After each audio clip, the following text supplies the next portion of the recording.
Baik, memang tidak ada jaminan yang masa mudanya baik, kemudian ujung hidupnya jadi baik. Sebagaimana tidak ada jaminan orang yang masa mudanya buruk, kemudian ujung hidupnya tetap buruk. Ada banyak sekali peristiwa yang berjalan dalam sejarah manusia. Ada orang yang dulunya baik, ujung akhirnya jadi buruk, dan kebalikannya. Yang tidak kita harapkan adalah ketika ada orang yang sudah berjuang untuk berbuat baik, namun ternyata akhir hayatnya buruk. Sebagai satu pelajaran, seorang yang hafidh Quran, bahkan beliau termasuk di antara penghafal hadis, namun pada waktu dia tertarik dengan wanita Nasrani, lalu menikahi wanita Nasrani itu, akhirnya dia murtad dan beragama Nasrani. Setelah sekian tahun ketemu dengan temannya, satu perjuangan waktu dulu belajar. Nah, orang ini ditanya, "Wahai fulan, gimana nasib hafalan Quranmu? Kau dulu hafid Quran, kau dulu banyak menghafal hadis, terus nasib hafalanmu sekarang kayak apa?" Karena dia sudah bertahun-tahun murtad.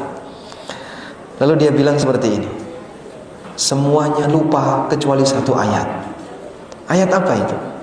Ayat itu, "Rubama yawaddul ladzina kafaru law kanu muslimin." Ayat itu berbunyi, "Rubama yawaddul ladzina kafaru law kanu muslimin." Semuanya lupa kecuali satu ayat ini. Jadi Fatihah saja lupa. Qul huwallahu ahad lupa. Inna a'tainakal kautsar yang Anda baca sambil ngantuk nggak bakalan salah, orang ini lupa. Yang teringat Allah pertahankan dalam memori dia, "Rubama yawaddul ladzina kafaru law kanu muslimin." Akan datang satu masa di mana orang kafir berangan-angan, andaikan dulu saya jadi orang muslim. Seolah-olah ayat ini kan menampar dirinya. Lah terus kenapa kamu malah meninggalkan Islam? Satu ayat itu yang dipertahankan oleh Allah Subhanahu wa taala. Nah, ini salah satu di antara bukti. Bisa jadi ada orang yang awalnya Masya Allah penghafal Quran ini dan seterusnya, ada banyak kelebihan, namun kemudian akhir hayatnya karena tidak dijaga oleh Allah Ta'ala yang bersangkutan malah meninggalkan Islam. Satu cerita yang mungkin ma'ruf ya, yang berkaitan dengan tokoh besar yang menulis buku judulnya As-Sira' Bainal Islam wal Wathaniyah. 2 jilid buku ini ya. Buku ini dipuji oleh para ulama sampai sebagian ulama mengatakan laqad ishtara bi kitabil jannah. Penulis buku ini telah membeli surga dengan kitabnya.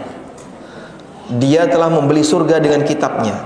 Siapa nama penulis buku ini? Abdullah Al-Qasimi. Saking bagusnya buku ini karena dia membantah para kuburiyun, kemudian orang-orang yang menyembah wali-wali tertentu, yang itu merupakan budaya-budaya paganisme. Kenapa dipertahankan dalam syariat Islam?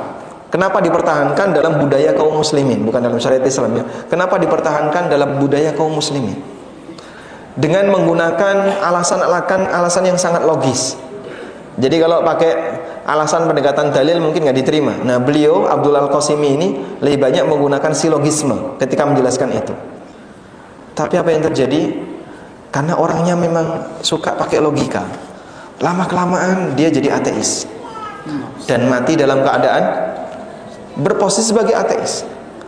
Tidak jauh dari zaman kita.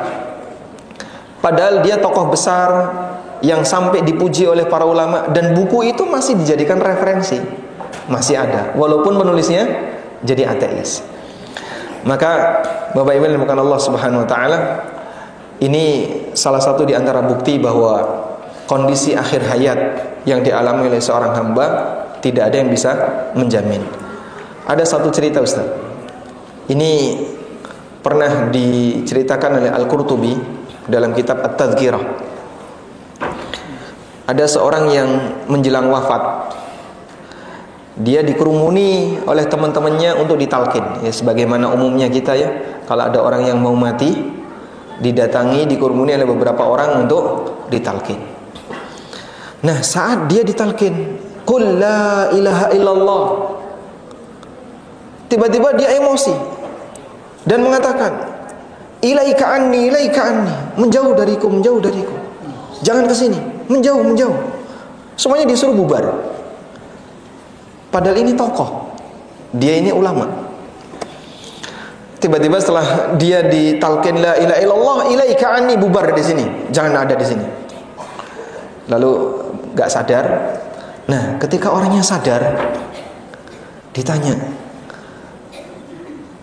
tadi kamu itu ditalqin, kenapa kok malah ngusir?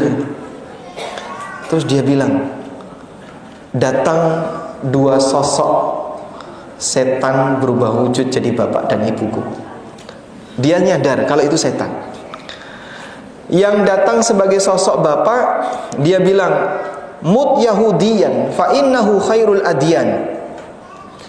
Kamu mati jadi Yahudi saja, karena Yahudi itu agama terbaik.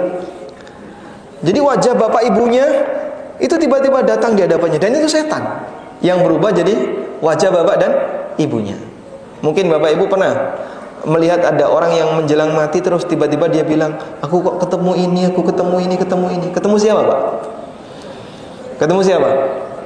Leluhurnya yang sudah meninggal. Ketemu simbah ini, ketemu kakek ini, ketemu nenek ini, ketemu leluhur yang sudah meninggal. Wallahu a'lam.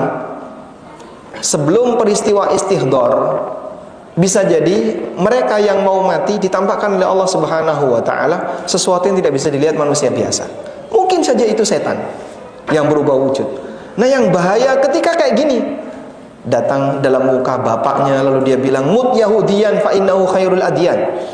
Kamu mati jadi Yahudi karena ini agama terbaik. Ibunya bilang, mut nasraniyan fa innahu khairul adyan. Kamu mati saja jadi Nasrani karena itu agama terbaik. Iman dia dijaga oleh Allah, sehingga saat ada penawaran seperti itu, diusir itu. Nah, yang diusir yang ada di sekitarnya, orang-orang yang mau mentalkinnya. Diminta untuk membaca la ilaha illallah, malah diusir. Barulah ternyata mereka sadar, ternyata orang ini sedang mengusir setan.